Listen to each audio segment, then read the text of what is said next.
Inang! Ay! Mario? Anak, Inang! madumi kamay ko. Kamusta na po kayo?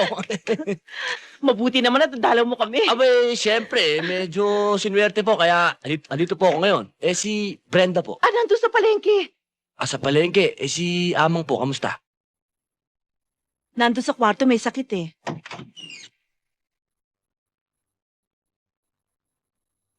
Amang? Amang! Anak, Mano po? Eto na po ako. Kamusta po? mabuti naman dumating ka. Pwede na ako mawala ngayon dahil nakita na kita. Amang naman, huwag kayong magsasalita ng ganyan.